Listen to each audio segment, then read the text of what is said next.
Right. Hello and welcome to the Renegade Report. I'm Ramon, as always. And I am Jonathan, and this is our monthly live stream. Right, Jonathan, just be careful with your headphones on your jacket. Yes, thank you, Ramon. We're trying to be a professional show here. I mean, first the technical issues, which I blamed you for. Yes, thanks so much for that, and it wasn't me. No, it wasn't me. It was actually me, my mistake. But now you're fucking around with your headphones, so please, let's try to be a bit professional. Yeah, let me know if there's a problem as we go on. No worries at all. So today we're going to talk about the IRR polls, and I was very surprised by them.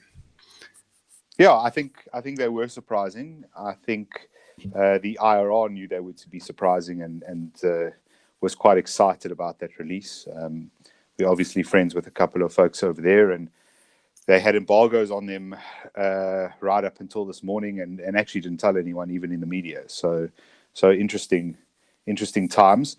I think one of the first reliable polls ever, if I'm not mistaken, which has come out showing that the ANC could lose an absolute majority in any election nationally. So that was very interesting. I do want to discuss that with you and see what you think of it. Yeah, absolutely. I mean, well, that's the point of this podcast. So First of all, let's just state for the fact, we think the IR probably is the best at this. They're the best. They have the best data on polling. They have the best methodology on polling. They've been doing it for 90 years at this stage. So IPSOS is all over the place, and the rest of them are, a lot more suspicious. IRR to us is the gold standard of polling in South Africa. A few caveats to this. Firstly, the timing of when the survey was done, Jonathan, and you had a very good point to make on Twitter today, so I'm not going to take your glory. You go ahead. Yeah, I do think that the timing matters because there are very few things that put people off voting for the ANC. Recently, a good point was made, not my point, but that essentially the ANC have set themselves up as anti-apartheid. So if you vote ANC, you are voting against apartheid. Every single time, it doesn't matter if it's 25 years later, 100 years later, you'll always be voting against apartheid if you vote ANC. And so that's part of the reason why people are so loyal to them. And in some respects, they deserve that. But remember, at the beginning of April, when this poll would have been run, we just had the worst load shedding in history in this country. Essentially, almost the collapse of the power grid. And one wonders if it wasn't for Moody's, and I'm sure some very angry phone calls from our shocked president to all his ministers and the necessary people he needed to get on board, if that would have been resolved. And so I do think that while there are few things people react to in terms of against the ANC, I think when basic services such as electricity fail, I think people do turn. And so we're looking at a poll probably taken a week or 10 days after the worst load shedding ever, when that was top of mind. And so I'd be interested to see, there's another poll coming out on the 6th of May, 2 days before the election. I'd be interested to see if there's sort of a recovery, because memories are short. Yeah, that's true. And there's still the last week of the election to go, and that's often the one with the most, where the work is being done for the most part. And let's not forget as well, when was Agreezy at the Zondo Commission? Was it this year or was it last year? I lose track. No, that was that was this year. Right. It was late Jan, early Feb, somewhere around there. Right. So he was there. So the effects of the Zondo Commission were still on people's minds when that survey data for this polling was done as well. So I think those two things, coupled with a general sense that the dawn has never actually broken, it was never there to begin with, coupled with a general sense that they sort of colluded together to become this, that demonstrates that, the ANC might actually lose a general election for the first time in its history. I mean, So yeah, I think the timing of the poll matters a lot, or the timing of the survey for the poll matters a hell of a lot. I don't know if Hmm. people are actually questioning that too deeply, or as much as I would have wanted them to do so. Yeah, look, I think, it has to be said, the polling is solid.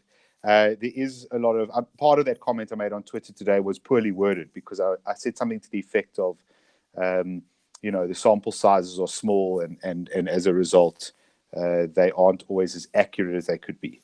So I don't want to get too much into the stats and everything. Sample sizes of 1,000 actually are considered to be relatively accurate. They give you a decent idea of what's going to happen, um, and even in relatively large populations. So if you look at the United States, if you look at polling now towards the American elections, they'll be surveying 1,000 people and considering those polls to be relatively accurate. Trump's approval, same story. And the IRR works on polling. We've spoken to them before of usually 1,000 plus. This time, this poll was actually 2,500 or close on. So it's not to say that it's not accurate, but polling is not an exact science. We discussed that with Paul Berkowitz on the show a couple of weeks ago. You need to understand that unless you poll every single person, you will never have complete accuracy. So it's an extrapolation. You get confidence intervals. You're going to have errors within standard deviations. And my concern around this type of polling is how many confounders there are in terms of our elections and what people decide. Are people not saying ANC at the moment because that's really not a popular thing to say in the public at the moment? Are people put off, for example, by a Greasy, by Bosasa, by ESCOM, by something that happens in a certain week? You know, are those issues affecting them? I don't think we have a good grasp on that. And then there's another complicating factor, which is the number of political parties which are competing this time, who all chip away a little bit. Yourself from the ZACP side perhaps chips away a bit. COPE chips away a bit. But BLF is going to chip away a little bit. Khlari Motsoeneng may chip away a little bit. Those things don't show up in these polls because the numbers are too small to pick them up in terms of the margin of error. And yeah, that's what I was going to say. It's 3%. So if you poll below that, I mean, you can have 3% or zero. That's quite a large percentage of the population, by the way. Yeah. So I think that has to be understood in context, not to throw the poll away because it's good polling. It is relevant data. It is well done. The methodology is good, but it has to be understood in the greater context of how polling is done and what the potential downfalls and pitfalls can be. How you get 97% Hillary wins this election, 3% Trump, and Trump wins. Yeah. So before I answer the questions, people that are watching, I just want to go through a few scenarios. Let's assume the poll as a snapshot in time is a prediction and that comes true. Let's say the ANC gets 49%. I think personally that's probably the worst result we can get. 100%. I couldn't agree with you more.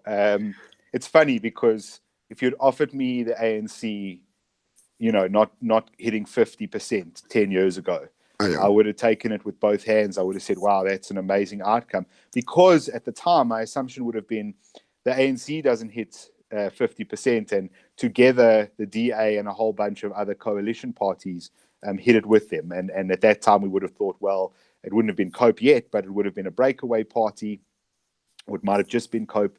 And we would have thought, well, that'll be a better coalition, a better grouping, and finally an actual government of national unity, so to speak, because can you imagine if you've got a government of the DA, of the ACDP, of the IFP, of COPE, of ZACP, of all these parties, of even BLF, all sort of sitting together and having completely divergent views in many cases and having to work it out. Firstly, I think that makes a less capable government, which I love. Finally, in the after sense all that these years. Sure, they pass less laws, and none of the majority of these laws they pass are not valuable to us. But the other thing is that they don't have one fixed ideology that they're moving towards, and so there's less danger. There's less inherent danger in that. Right, and it's also in terms of evolution, it's good to have 5, 6 people or parties trying to make a decision, and then it naturally dilutes itself towards the centrist position at the end of the day. Unfortunately, today, if ANC gets 49%, the natural ally is the EFF. The EFF have said so, and a large element of the ANC think so as well. I mean, let's not forget the EFF is practically the youth league in exile. I'll use that term in whatever they're called, quotation marks. That is, Julius has said he won't go into coalitions with the DA. He is open to coalitions with the ANC. My sources tell me that they've already made the agreement. They're only, focusing on ministries. So Dalian Porfu, all of a sudden, Dalian Porfu is a member of parliament. He's on the list. I wonder why. Maybe just he might become Minister of Justice. Just putting it out there. I think what also needs to be understood is that the EFF, if the ANC gets 55%, even if the EFF goes finally back to the ANC where they belong, the bargaining chip is a lot less. The ANC says, look, we want you, but we want you for the stuff where we need to fiddle with the constitution. We don't really need you further than that. If the ANC needs the EFF so that they can actually govern the country, that bargaining chip becomes a lot more solid, and you're going to see Julius Malema in the top 6. Simple as that. Yeah, without a doubt, he's more strategic and a lot more influential than most of the people in the ANC. He's got one condition, and he'll fight to the metaphorical death for it. So yes, I think the worst case scenario is 49% for the ANC that needs the EFF to be in charge. Another bad scenario is the ANC over 50% and then using the EFF to change the constitution. I don't know how that will happen because even the ANC doesn't agree on the amendment at this stage. But yeah, overall, I don't see Ramaphosa faction merging or having a coalition with the DA under a new guise or a new banner. I just don't see that happening. That will interfere with the NDR. That will interfere with the entire history of the ANC as a revolutionary movement. So the revolution stops, once there's a clean break between the factions and one faction goes with the DA. So I think ideology will trump pragmatism in that regard. And also, same pigs, different trough. The reality is that the ANC has for a long time been a feeding trough for the right people. You hang around for long enough, you can speak to people in the ANC, they'll tell you this to be true. Even genuine businessmen who run legitimate businesses but who align themselves with the ANC, they know that you've just got to wait in line for long enough and make the right allegiances, and that will get you the business and that'll get you the money. The EFF is same pigs, different trough. So if the EFF can feed on something, you're going to see there's been very little talk about Limpopo, but there's a possibility that the EFF comes out on top there. I actually hope they do. It would be very good to have the EFF managing or governing a province, and it would be good to see the result in 5 years' time.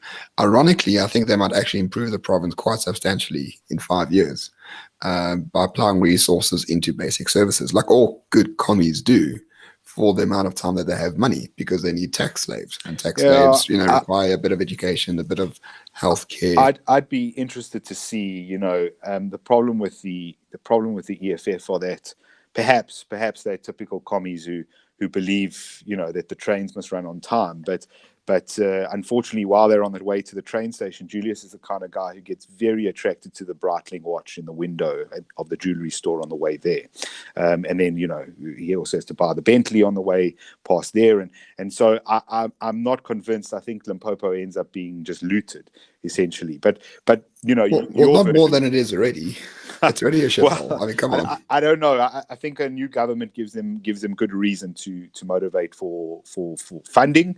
And remember, the annual fiscus gives them a certain amount, whether they've pissed it against the wall the year before or not. And so all they have to do is just find useful methods of stealing it. So I think it will be interesting, though, to see what happens in that province. It will have influence, though, nationally, because if the EFF is making the ANC nationally, then what happens in Limpopo will not be as significant. I think they'll come to some sort of agreement. Whereas if the EFF doesn't make them, that will have, in my opinion, they'll have more to say and more weight to throw around in terms of being provincial leaders there. So yeah, that's good point. It's an interesting dichotomy that we've got at the moment in terms of what's going to happen with those two. Just quickly on the polling in terms of the national poll and the DA. They've put the DA on anywhere between 21 and 24% on that sort of turnout model where the ANC gets 49%. I think they put them at 24. That's a 71% turnout. If the turnout's a little bit worse, they actually don't do as well. You would think it would knock the ANC, but it doesn't knock the ANC that much. It actually bumps them up to 50. I do find that interesting. I'm wondering where the new DA voters are coming from. My sense is that they've lost some of their base, certainly. I'm not sure that their base won't vote for them and will vote for someone else, but I do think that some of their base are going to stay home. So there's that to be considered. So when I do see a 24% result, I suppose it's 2% up, I think, on last time. I'm quite surprised at that. I would expect a little bit of a loss, but then again, it has been 5 years. We've had a disastrous ANC, and the DA has been campaigning very hard in certain places. Yeah, I just want the DA to go into a coalition with a smaller party and then apologize for campaigning against smaller parties in such a vicious way. So that will be a lot of fun. I don't really care about the DA. I'm tired of them. And this goes to our first question, really. Is it time to vote for a small party? So as a member of a small party, the answer is yes, because I say so. Of course. But most importantly, it's about what values or ideas do you want represented in Parliament. If you can have one person who is a principled person on things that you care about, that person will make much more difference than the 90th member of the DA, whose name you won't know, who will never make any speeches, who is basically anonymous and mute in Parliament. So for me, always vote against the party in charge. So, for example, I'm in Gauteng. I would vote for myself nationally because we're on the national ballot only, and provincially, I was gonna vote for the DA. But I'm actually so irritated with them. I'm actually going for COPE or Freedom Front Plus because I met COPE last week. We had a very good conversation, and Freedom Front Plus because they are pro-gun rights like we are. So that's mine. Yeah, okay. So the question is, should you vote for a smaller party? I think that nationally you should consider that. I'm not entirely convinced in a provincial sense. Look, nationally, the debate will be. I assume nobody who's listening to this or watching this is a staunch EFF supporter. But if you are, thank you for watching or listening. But I think you have to be very foolish to vote for the ANC again, to give them another mandate. I don't buy any of the Peter Bruce nonsense with regards to Ramaphosa or anyone else. Of course, Max du Preez will always support the ANC because he always has, and he'll find an excuse every time. The EFF is an even worse cause to follow. So I cannot see why you would vote for them. So then where does that leave you? All right. So you can vote for the official opposition. You can vote for the DA. If you feel that overall the DA has done a relatively good job, or overall they stand for what you feel they should, that whole broad church concept doesn't bother you, you could still go for the DA. I don't think it's an irrational vote. I've got reasons why I think you might want to avoid them at this stage, certainly on the national stage. But it's an understandable vote, certainly.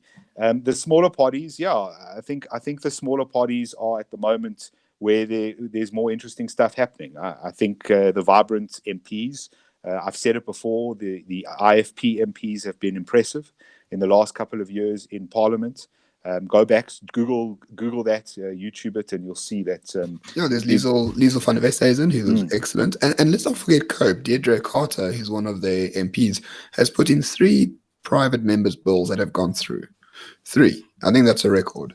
in one parliament, whatever, sitting of 5 years. One for euthanasia, one for non-discrimination against gay couples in the civil service, and I can't remember the other one.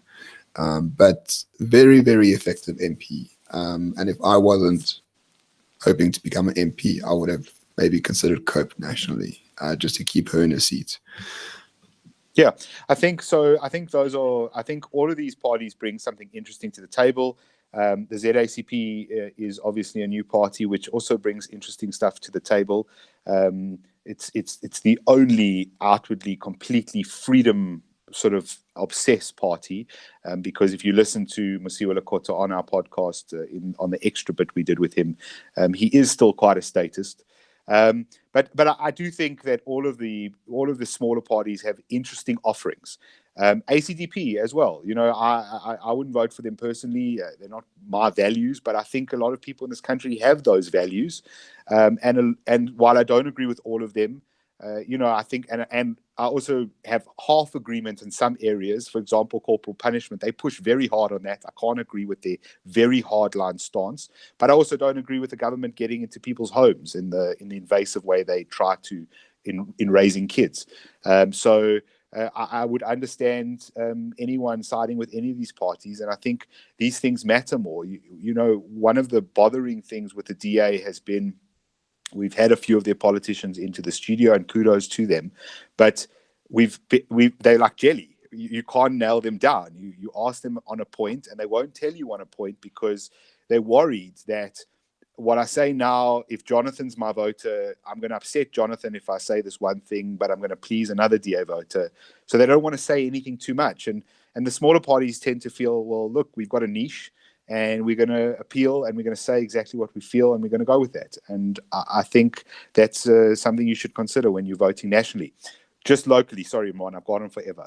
Yes, you have. There's a lot of questions, Jonathan. So okay, so provincially, what should you do? Look, I'm still in the DA camp in Gauteng. I think it's a different story in other provinces. I think that I believe that the mandates answer for Gauteng is probably not a bad one. I also worry about how the coalitions work out if you split the vote a little bit too much, and that might be an argument against small parties in provincial areas. I would be interested to see how the DA goes running Gauteng. I think they should be given an opportunity, and I've said that I'm not happy with their local governance in Joburg, and if they don't get it right in the next couple of years, they're not going to get my vote locally again. But I would be interested to see their provincial governance in Gauteng. Yeah, no, I can accept that argument as well. I don't rate Solly Msimanga very highly. Not that I met him. I know people who have met him, and he's not the most principled person. I don't trust someone who was elected to become mayor and then leaves the post 2.5 years later to go to a higher post. It sounds a bit like Musi Maimane. He should have stayed as mayor for 5 years, made a big difference, and then maybe change in the next election. But that's just my opinion. In terms of the ACDP and how religion influences policies, ATM is a real party, the African Transformation Movement. I think there might be a dark horse. It's cloudy. No, that's ACM. ATM is money and the churches.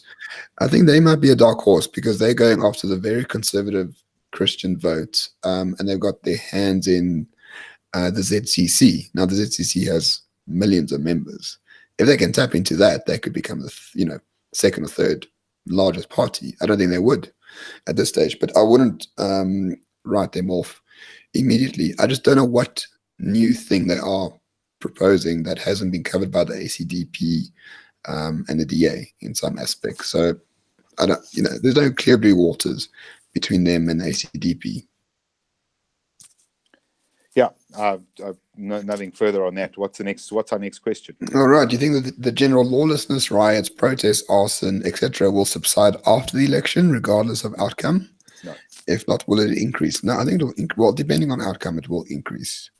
Normally, a lot of these riots and things are planned by factions within the ANC or EFF, things like that. Normally, after the election, there is a decrease. But who knows?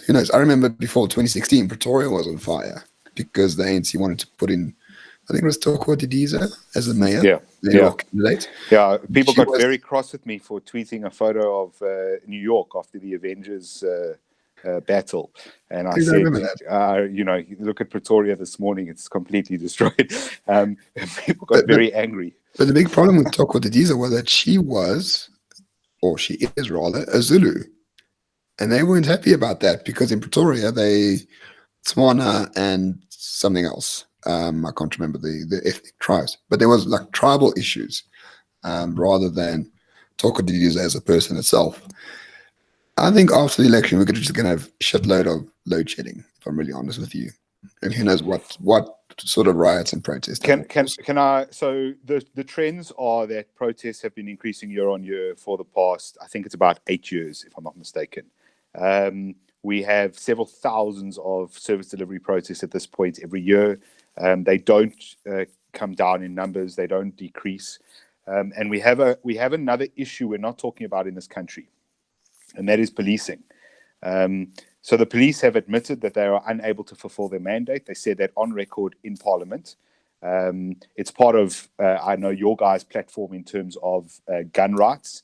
The police have admitted that they cannot assist you. And in fact, there was some statistics the other day that came out that if you call for the police in an emergency, you will wait in excess of an hour. Yeah, in some parts, I think the average was about 40 minutes nationally. I Yeah. think Joburg was like 20 minutes, but like So, Eastern so Cape was like an hour and a So half. I can tell you, if you've been stabbed or shot badly enough, you will bleed to death in a few minutes. So that's not really going to help you much. And our ambulance services, unfortunately, are not much better. The point is that we have a major problem in terms of public order policing in this country. It has gotten worse since Marikana. Nobody wants to talk about this because they think it's insensitive. The reality is that our police will no longer do anything to people openly breaking the law in front of them if they're in a group. I'll give you a recent example. There were a bunch of taxi drivers in Bedford View. They opened fire with weapons in a public road that they had sort of blocked off themselves. They were in full view of Metro police officers. It's directly in contravention of the law, goes without saying. I'm sure the firearms they had, likely some of them were probably not registered, so that's also against the law. Nothing was done. Nobody was arrested. There are many examples of this, and in my view and my opinion is what has happened is after Marikana, where obviously mistakes were made, police are too scared to act against groups. And so But there is no also, longer policing, public order policing. that is true. Then you also bring in Andres Titane in, was it Vicksburg in the Free State? He was shot at point blank range and died. And then Gun Free SA actually launched a campaign to remove shotguns from the police force in in terms of riot control. So now police have pistols, as far as I'm aware, and that's about it. So they either kill someone or they don't do anything. Those are the options. Where the shotgun, you could have blanks or you could have pellets that hurt, Or like rubber hell. bullets, yeah. Yeah, but they don't really, kill. So yeah, public order policing is dead, as far as I'm concerned. And And if you so, look at the police budget, one more thing, 1.3% of the budget goes to training. yeah, I just think that I don't think I believe this to be a psychological fact about humans. We are creatures of consequence. The reason you don't do most of the things you don't do is because at some point in your life, you had an experience which taught you not to do that. If you have kids, you realize that this is exactly how they behave as well. They do things until they realize that thing hurts or it will result in something bad, or sometimes they'll trust their parents and just learn the lesson. If you're male, you've all been in your 20s and done stupid things in cars or with your friends or on Friday nights when you're drunk. The reality is that consequence is important. And unfortunately, in a society without law, there is no consequence. And so will the service delivery protest stop? No, because if you do something, protesting is a constitutional right, but if you do something illegal in carrying out that protest, nothing happens to you. So why should you stop? Exactly. And we've seen that. We've spoken to Kevin Fries, who owns a plastics factory. Mm. NUMSA went on strike. They burned a security guard to death. They intimidated and burned the houses of other workers who weren't members of NUMSA, who didn't want to go on strike. They were intimidated. Yeah, absolutely nothing happens. And now, Irvin Jim, the head of NUMSA, is trying to be the president of the new Socialist Revolution Workers' Party. I don't understand. I mean, how much more compartmentalized do you want the left to be in this country? Because, I mean, 48 parties, I would argue at least 40, okay, maybe not the 46 or 45 are like just on the left, like to various degrees. And there's Freedom Front Plus, COPE, ZACP, and some element of the DA that's not left. But the rest, and I don't know. ACDP and perhaps parts of the IFP, because they're quite they have traditionally been quite strict on private property rights and things like that. Let's see what happens with EWC going forward. But yeah, I mean, look, probably 5 or 6 parties who fall center or center right or right, and the overwhelming majority, what are you looking about, 85-90%, who sit on the left side of things. Yeah, I mean, the one advantage we have in having a useless police force and an equally useless military is that the way that socialist regimes ultimately enforce their will is through cracking down on the public by means of the police force and by means of the military ultimately moving into cities. And we're we're very lucky that at this stage those two units are defunct, and it creates many problems in terms of lawlessness and in terms of actually servicing citizens. But it will potentially help us in the long term as the ANC rolls out the NDR to a greater extent. No, and we've been talking about that forever. If they were effective, we would be Venezuela today. So a lot of people are asking, like, what is the perfect scenario? Well, the perfect scenario is for ANC plus EFF equals less than 66%, essentially. That is the best scenario. So ANC on 52 and the EFF on 10 or 12. They can still, work together to do things, but they cannot change the constitution with less than 66%. The ideal scenario, and I've said this before when I spoke to Rob Hutchinson, who was our guest a few months ago and who's now at COPE, he said it very well. What needs to happen, ANC is going to win, DA will be second. Third, you need a broad coalition that works with the DA, that is against EWC, against NHI, and against various socialist policies that will come out of the NDR post this election. And then you have the EFF. So it's ANC, DA, coalition, Kingmaker coalition, EFF. And if the DA and Kingmaker coalition can fight the other two, the ANC and the EFF, we can prevent this Venezuelification of South Africa for the next 5 years, and that will be the goal. And then hopefully in 2024, the coalition and the DA can actually take power and then improve South Africa. So you must remember what the goal is. The goal is to prevent a further regress rather than fundamentally changing the country. Yeah, I mean, it depends how utopian you want to be. The ideal scenario is one where the ANC and EFF add together to make 48 or 49%, and nobody else wants to join them to get them over the 50 line. Yeah, that's not going to happen this time. No, but let's look at the reasonable scenarios that we would prefer. ANC will win the election. And yeah, we just need to make sure that them and EFF don't get to 66%.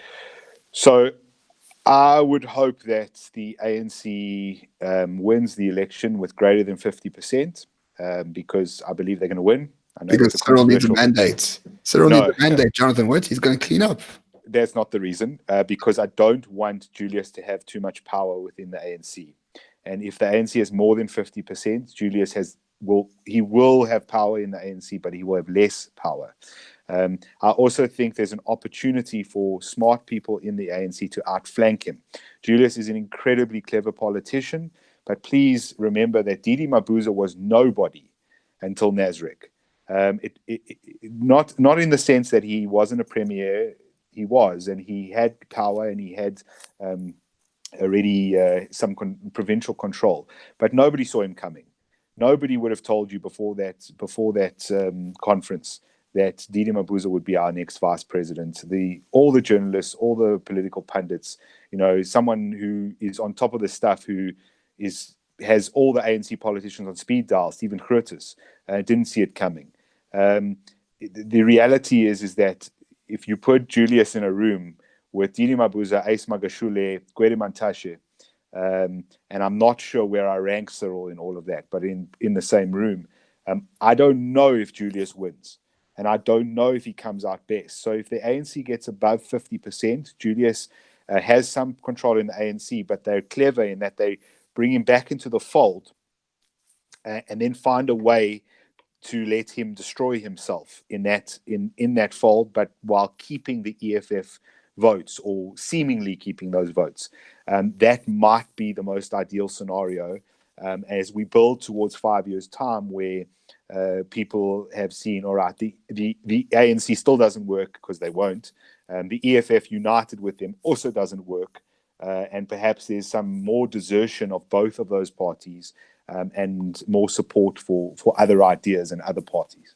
And let's not forget that Cyril can use the Hawks and SARS against Julius to take him out using the Al Capone method. You go after people for tax reasons, right? Yeah. And that has all sorts of connotations. I see part of the NEC, 85 members of the ANC are being looked at by SARS, and that would be a very interesting way to whittle away power from these people who are against Cyril Ramaphosa in the ANC itself. So if Cyril finds a way to make a lot of these people, fighting on a lot of fronts, and he can take the advantage and take complete control of the ANC without the EFF existing in a real sense. I mean, if Julius goes, I don't know if the EFF will exist in a real sense anymore.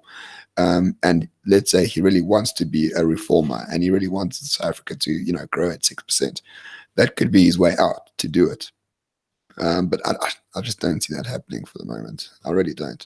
He just doesn't seem to have like that sort of vicious streak in him. Yeah. Who, Julius? No, Cyril. Oh, Cyril. No. Yeah, that's why I say I don't know how to judge Cyril in terms of this. I wouldn't be too quick to throw his skill away. This is a man who designed the BE laws so that he could become a billionaire. I don't believe that was a mistake at all. He then left the ANC. Some people believe he was chased out, but I think he chose to leave and came back exactly at the right time and seized power. So I don't think he doesn't have the scruples, but I would be interested to see just how cutthroat he can be if he needs to be up against the likes of Ace Magashule, who, remember, is a Zuma acolyte, and Didi Mabuza, as well as Julius. Yeah, no, I agree with you. What happens to COPE post-Lekota? I think that's the biggest concern with COPE at the moment. I met a few of their younger people, a few of the new people they brought in. I quite like them, but they don't have a succession plan as yet. That's why they asked Lekota to stay on for another 5 years. I mean, the guy is 70 or 71 now. He wanted to retire.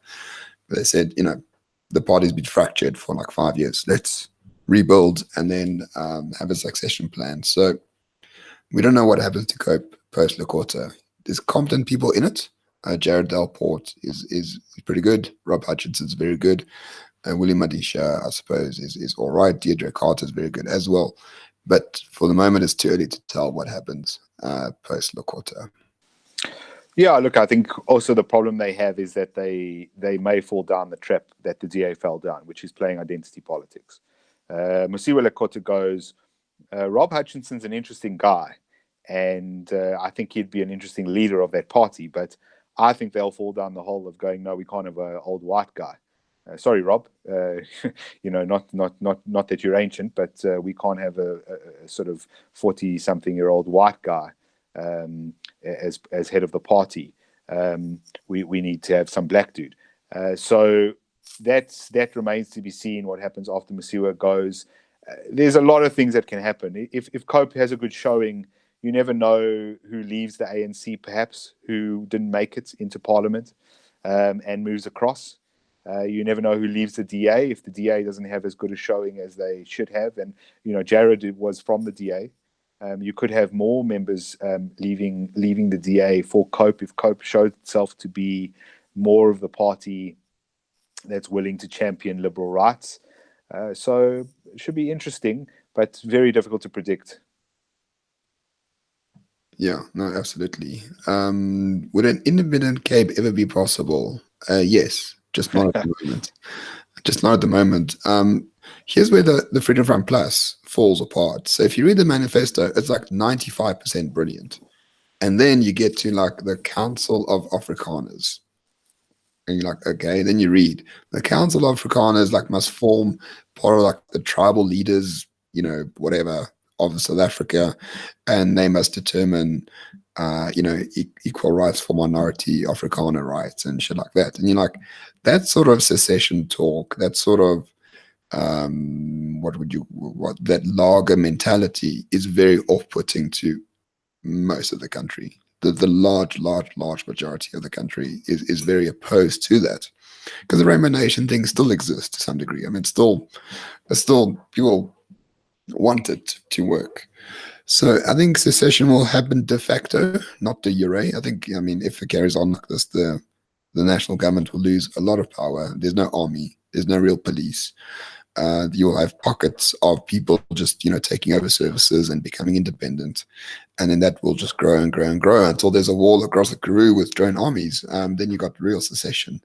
But I don't know if that will ever be recognized in international law as a de facto state, so to speak. So I think it is possible, but not in the meantime. It will depend on what happens in the next 5 to 10 years. There's a lot of complications to that, which people don't think about. It's really nice to talk about a seceded state. Cape Townians tend to view themselves like this anyway. They sort of live in their own bubble. They think they're better than the rest of the country in many respects. And in some ways, I suppose they are. But there's all kinds of complications.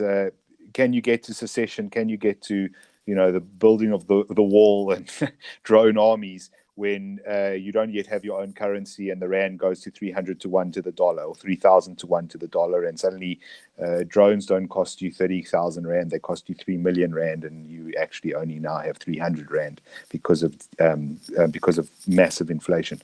So I just I'm not convinced that happens anytime soon. I think that the unity model has been sold to most South Africans. I don't think that they're going to buy into secession too quickly. The best way you're going to sell secession, funnily enough, is not by selling it to a whole bunch of white people in Sea Point and Camps Bay. It's going to be by selling it to tribes. It's going to be by telling the Zulus, like, why are you sharing your country with a whole bunch of other people, whether that's right or wrong. Personally, I'm not the biggest fan of secession, but the answer, if you really want to go that way, might be saying, well, you keep telling us that the land was taken and these lines were drawn by colonialists, which is true in many respects. Why don't we just go back to the old lines? Let's decide where the old lines were. And what each tribe owned, and go back to that. It's a very tribalist view of things, but there's arguments that have been made repeatedly about why that might work. Homogeneity. The socialists, that love to point to Denmark. Homogeneity does work in some respects. Well, that's the thing about the Freedom Front Plus and the ZACP. We are not universalists. We are real pluralists. So the basic premise of that is divergent groups can self-organize under a set of principles. That's why we have principles and not policies. And the Freedom Front Plus sees South Africa in the same way. You can have the constitutional framework, but allow decentralized power to make those rights real in that geographical area, in that community, in that ethnic group, for lack of a better word.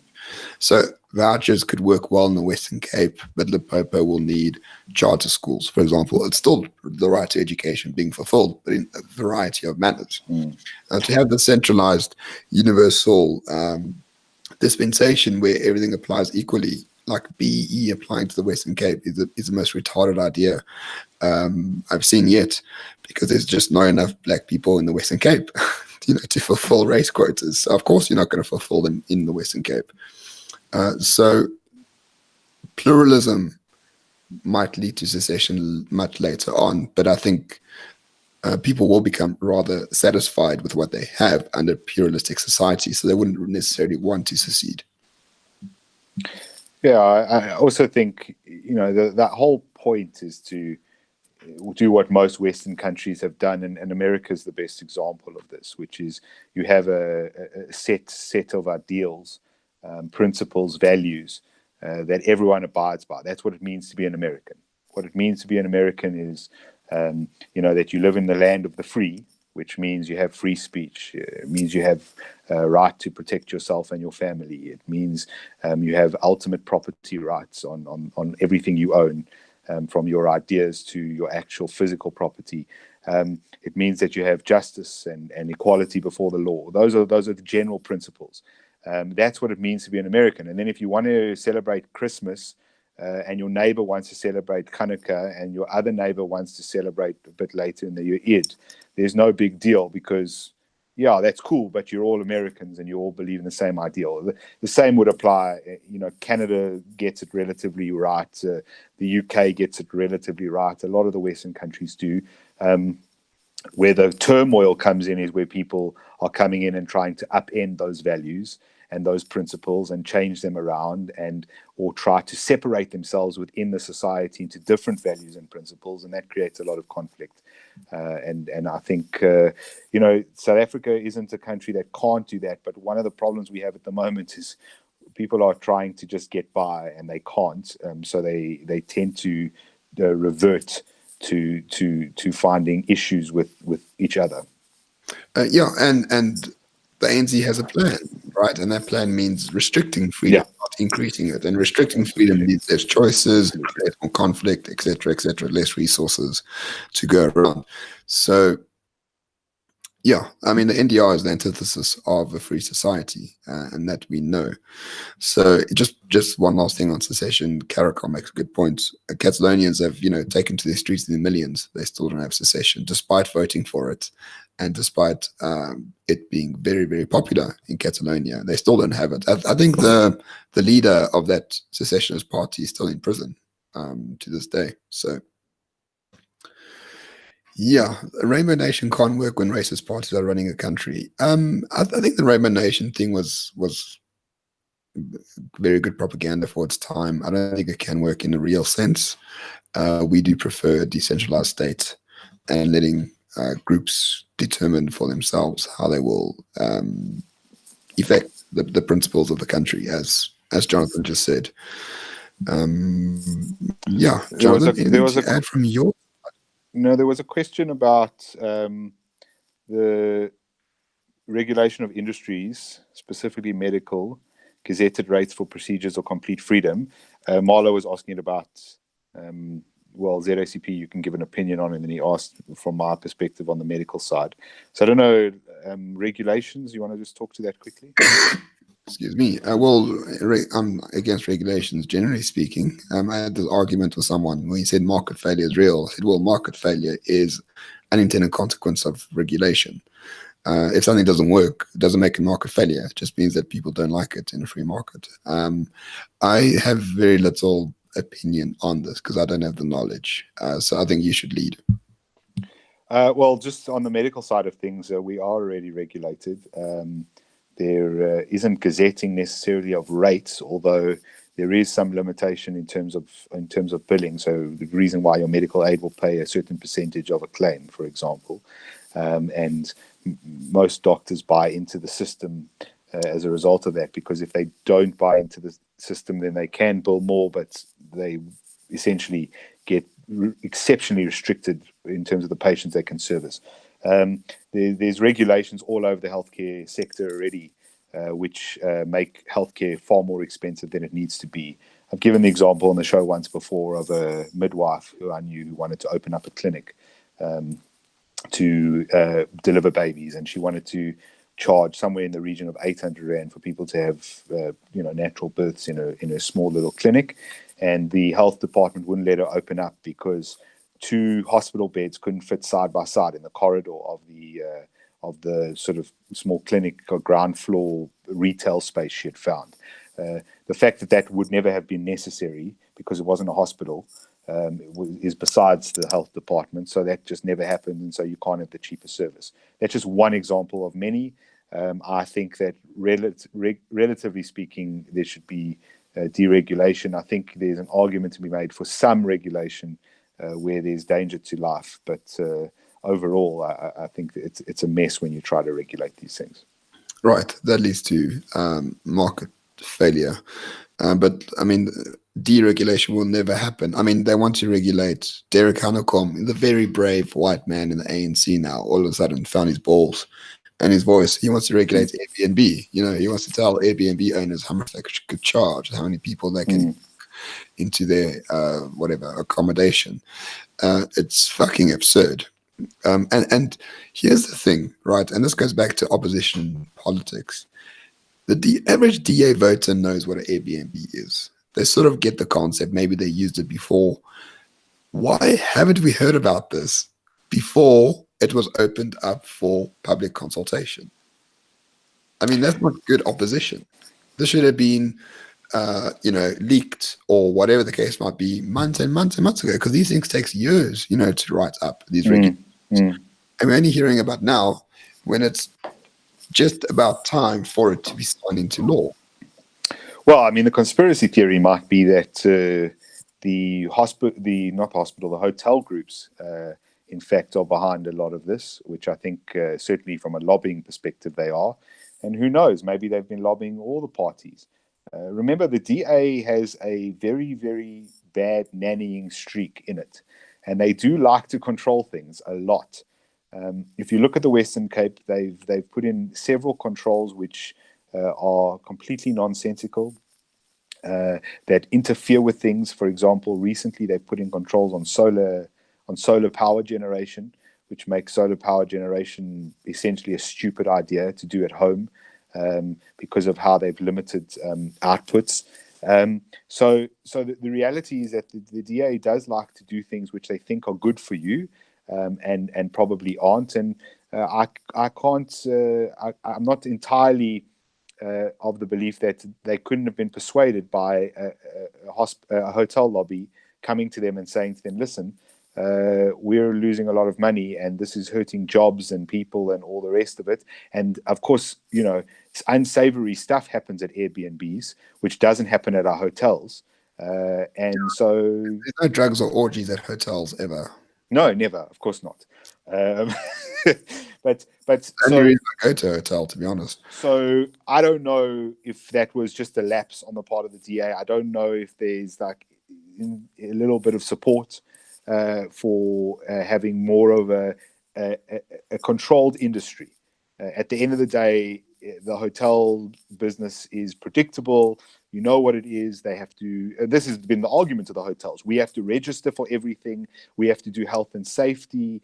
We have to do all these things. And if you just rent out your room or your flat or whatever it is, you don't have to do any of this stuff. You don't have to make sure there's a fire extinguisher within 30 meters of the room, and you don't have to make sure that there's pest control twice a year, and you know all of this stuff. It sounds very much like multi-choice arguments against Netflix. But the stupid thing is, the hotel industry and multi-choice in particular said, everyone else should be as regulated as we are. Yeah. They never make the argument that actually deregulate us to to what Netflix has, because actually we could grow as a business and employ people, blah, blah, blah. No, let's restrict fucking everyone to be like multi-choice. And then, I don't know what they expect to happen once that is the case. It doesn't make sense to me. Yeah, it's interesting that the way they view it is when they are under the thumb of government. The answer isn't for the government to take their thumb off of them, but rather to put their thumb on someone else as well. It's a very weird way of looking at things, and I suppose it's born out of that idea that the government is your parent, and that if your brother hits you, then you must run to mommy and daddy and tell mommy and daddy that your brother hit you, and then there must be some sort of consequence for your brother, instead of trying to find some sort of better solution to the problem, or insisting, as you say, that the regulations are removed on everyone, and it's an equal free market. Yeah, and this is a case where capitalism gets in the way of corporate power, and they try to use the force of the state to prevent new entrants into the marketplace where they are. So as a lot of people think, the ZACP is like a corporate. We love corporations for some reason, until we say that every South African should own shares in the state-owned enterprises, for example. Then people were a bit funny about that when we said that. But yeah, I wrote a piece about 2 weeks ago. It's called "The Labor Aristocracy," about corporates, government, and unions colluding together to create a privileged class of worker. And that has been the case for a long time, even before '94, that is. And these three elements are the enemies of progress and the enemies of human rights for a lot of people, because they lock out 10 to 15 million people from entering the job market in those particular industries. So yeah, I wouldn't trust corporates to actually want deregulation. Arguably, most of them have argued for regulation in the first place to prevent new competitors, but they couldn't foresee Airbnb and Uber and all of those things just coming up out of nowhere, and now it's biting in the arse. I think the best example, not example, but comparison for what the free market is, for what capitalism does, is, you remember in Jurassic Park, they going around in the beginning there, Jeff Goldblum says, life will find a way, because they turn around and say, no, this can't happen. And he says, no, life will find a way. And so capitalism is the same thing. The free market will always find a way. 20 years ago, we thought that there was nothing going to compete with Mnet, and right now there's still some people who think that Supersport is going to rule the roost of sport. I can tell you, it's just waiting for someone innovative enough to come along and figure out a way to break that monopoly, and Supersport is going to fall into pieces. So the same argument gets made about, should Google be regulated in the United States, because Google is starting to infringe on free speech and censor things. Should Twitter be regulated? All of these things. No, they shouldn't be, because the truth be told is, what you see in the moment is very temporary, and you'll be surprised by how quickly things are created. What's the latest that plugin that Gab created? I forget what it's called. Center, I think it's called. Yeah, and how that works is, you cannot censor your website anymore, because if someone downloads this plugin, how it works is, on the plugin you then comment, and so as long as you have the plugin on your computer, on your browser, it'll automatically show you whatever comments have come up, and the company or whoever it is has no control over the comments on there, and so it always finds a way. So you can try and monopolize for a while, but eventually you will fail, because people will find a way. Yeah, true. And this actually goes into another point that Stefan makes here, or Stefan, sorry.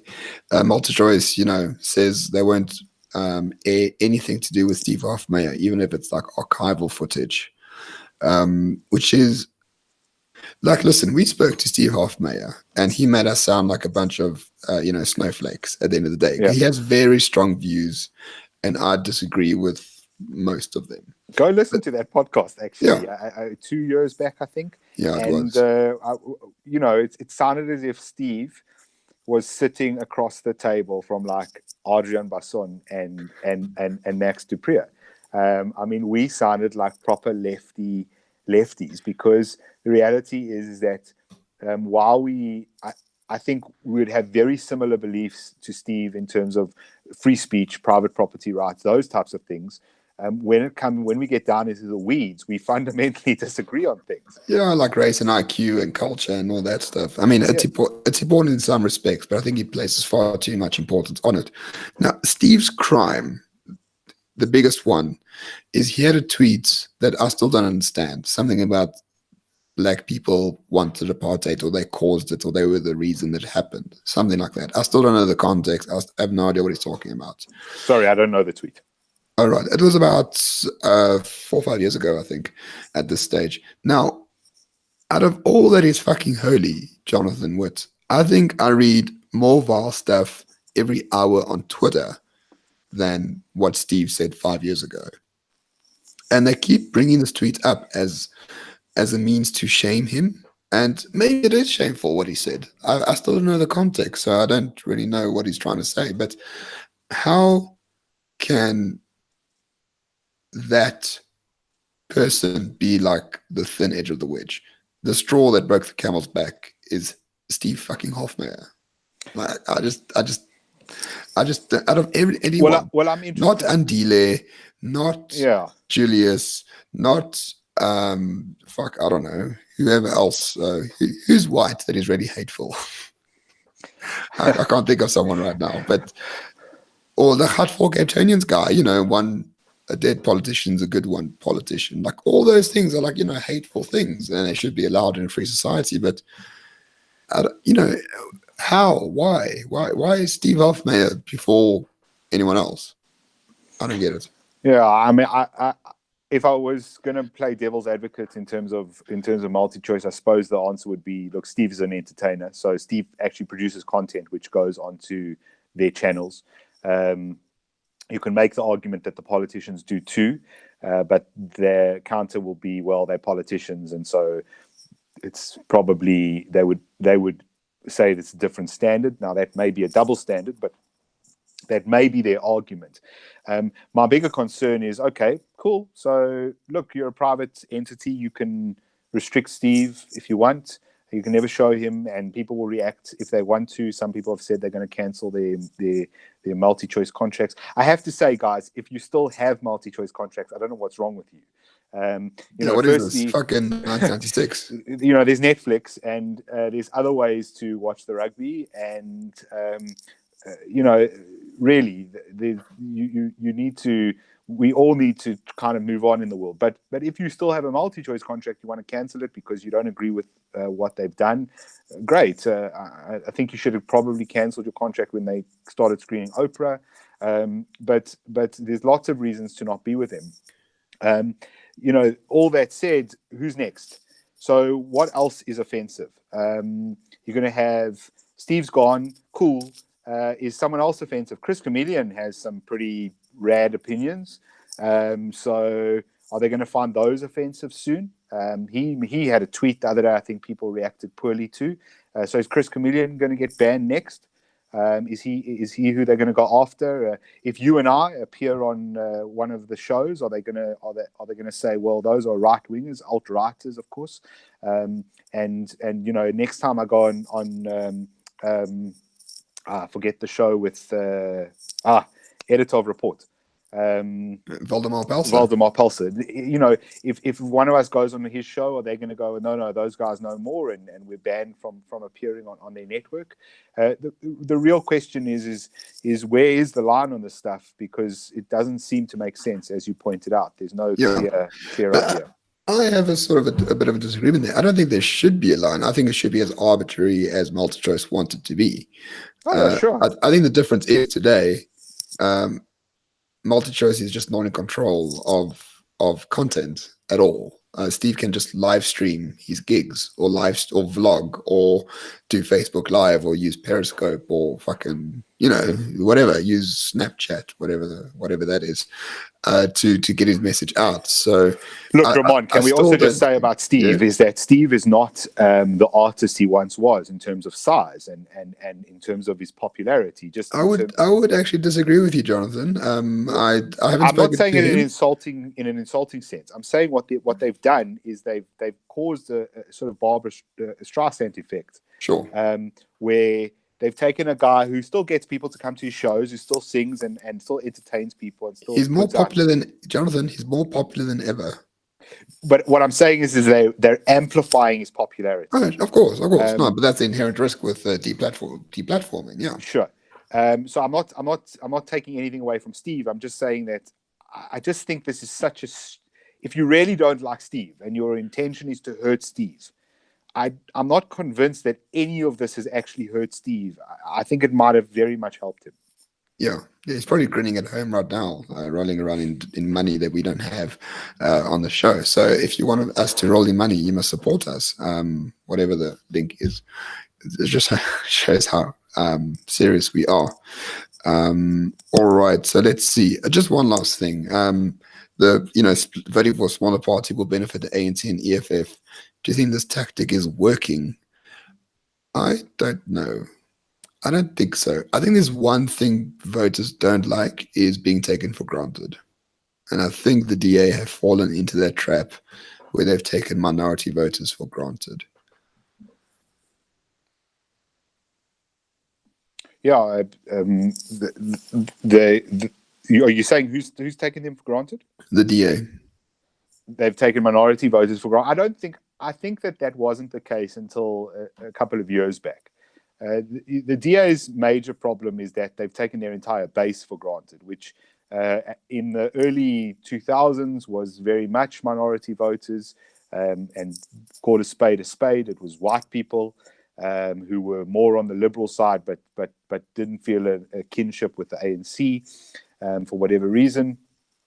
And then as we moved into this sort of century, it became the middle class. The DA has very much become a party of the middle class because they seem to be the party that's pro sort of rules and laws and just kind of doing things the way they should kind of be done.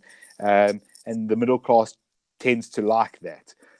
So I think what's unfortunately happened is in the past couple of years, they've thought that base is solid. They've got the middle class down. The middle class will vote for them come what may, because the middle class's only other option is to vote for the ANC, and they won't vote for the ANC because the ANC are destroying the economy, which is probably the most important aspect to the middle class. And so they've said, right, we've got the middle class. Now we need to try and get everyone else. And then they did that in the environment of the EFF playing this identity politic game, and they followed them down that path. And so the issue has become is maybe they've attracted some people through playing that game, but I think they have underestimated how many of their base have been put off by that. And simple things as not being clear enough on where they stand on their BEE affirmative action policy. They keep sort of saying, look, we don't believe in it, but we sort of do.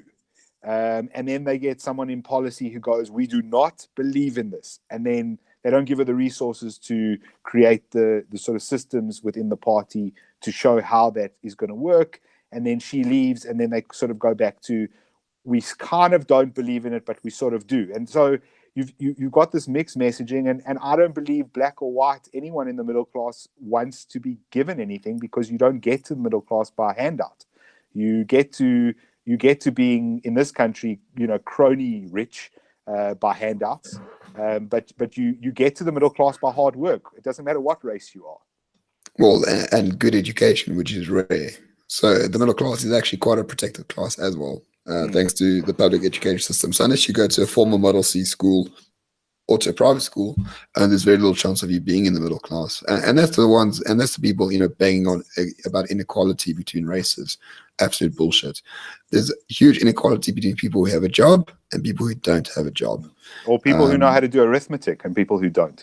Right. And that, simple things like that.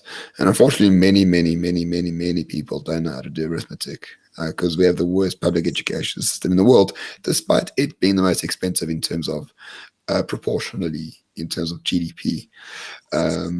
So yeah, I just don't. I mean, look, we look at the IR data. We look at what matters to voters. At the end of the day, BE doesn't feature. land reform is 2% of voters think it's the most important thing in the world. The economy first, education second, crime third. I mean, why would you do anything else? Why would you campaign on anything else? Why would you have policies on things that people don't seem to care about?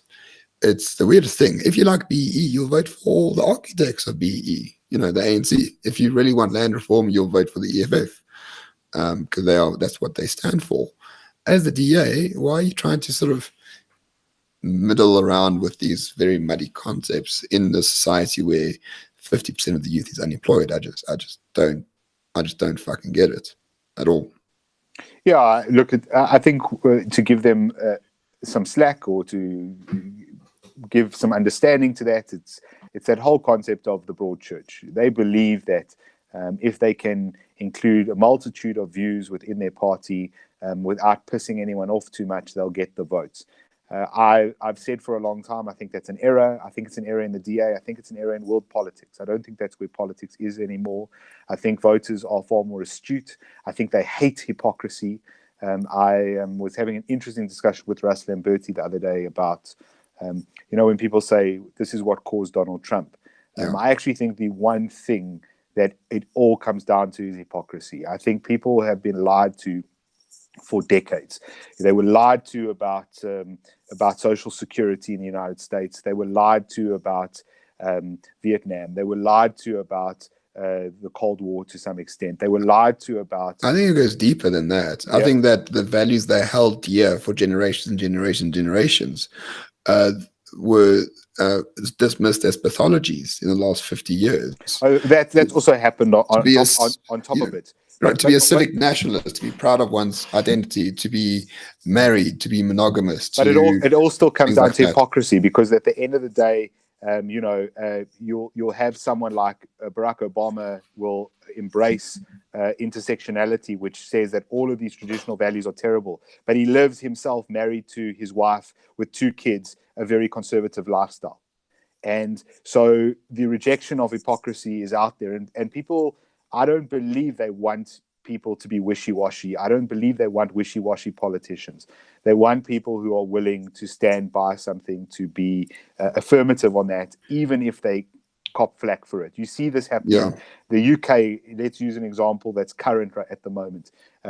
You've got the Brexit Party has just started in the UK. They're going to be running in the European elections. They're going to destroy the Tories. They're going to destroy the Tories. I would be, if they hang on to May, I would be very surprised if the Tory party exists after the next election, because they will lose. They will lose to Labour. Jeremy Corbyn will end up being the Prime Minister, but the majority of the votes will move to Nigel Farage. And the reality is that Nigel Farage is not a loved man, but he's a man who does stick to his principles, what he believes in. He doesn't apologise for them.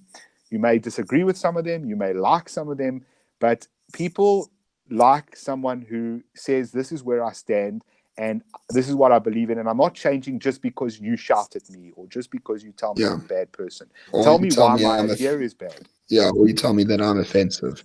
And we've seen that all over the world. Jair Bolsonaro in Brazil, Orban in Hungary, Matteo Salvini in Italy.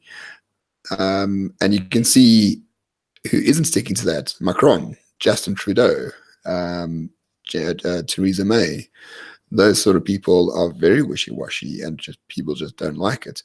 But I do think it goes to the larger point that people were told for decades that freedom, hedonism, Epicureanism, do what you want, you're valuable as is, there's no need to try prove yourself.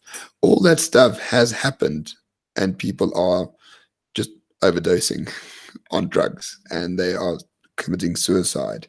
I feel that people maybe have lost meaning in their lives. If religion has been replaced by pleasure and the state has been replaced by, I don't know, identity, it's not a very substantial base to live. And I think the Jordan Petersons of the world and that guy on the Ribbon Report, the Israeli nationalist, Yoram, I can't remember what Hazony. Yeah, he spoke about that, and it made so much sense to me. at the time, and it still does to this day.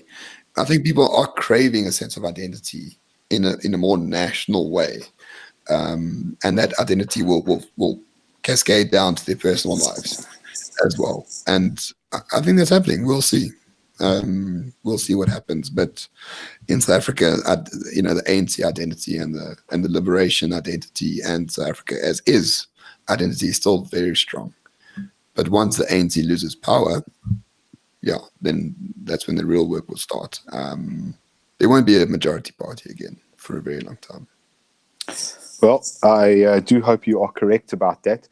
We've lost your video feed for some reason. I'm not sure what's happening on that side, or maybe it's just me.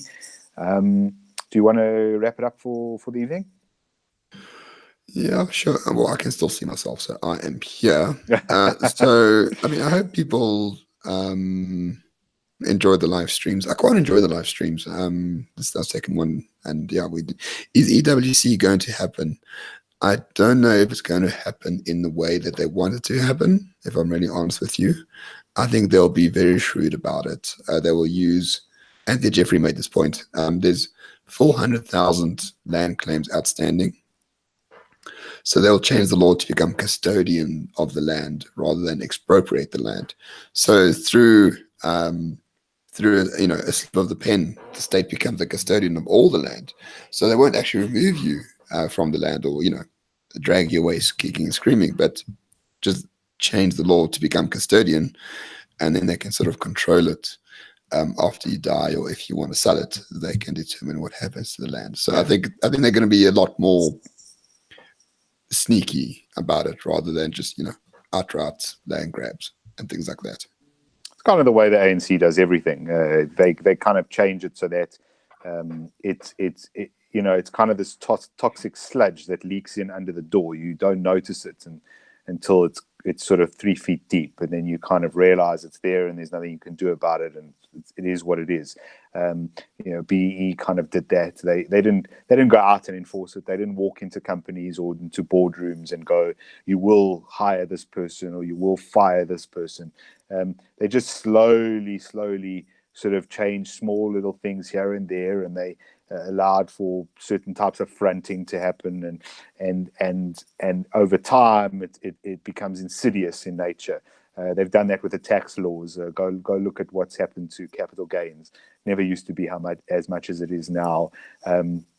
They're very insidious in the way they do things, and I think that's quite astute from Anthony Jeffrey. Right. Well, yeah, and it's not the ANC, it's the SACP. That they've been the engine of policy making in the ANC forever. The ANC never makes policy, it's the communists who do. Sorry, John. One last question: is that SACP stance on animal rights in terms of things like hunting? I think hunting is a great tool for conservation. I do it myself. I'm a hunter. I think it's a very humane way to kill a living thing, probably the most humane. And as someone who hunts and as someone who eats what I hunt and provide food for people I like and my family, I think hunting is an important economic, conservation, and ethical way to feed yourself and to ensure that the animal suffers as little as possible. And there we go. So we're going to end it. That's been a good hour and a half or so. Sorry for the technical issues at the beginning. Our t-shirts are still up. I think everything's linked down in the description. If it's not there, just go to. But just repeat it for the listeners who aren't watching. So right, aren't watching. Yeah. renegadereport.co.za/shop. T-shirts are up there. Nice Jewish sniper shirt. They got us to trouble with a lot of Jews. I mean, we try to praise Jews for being good, sniper training people, and then they fucking call us anti-Semitic. How does that work?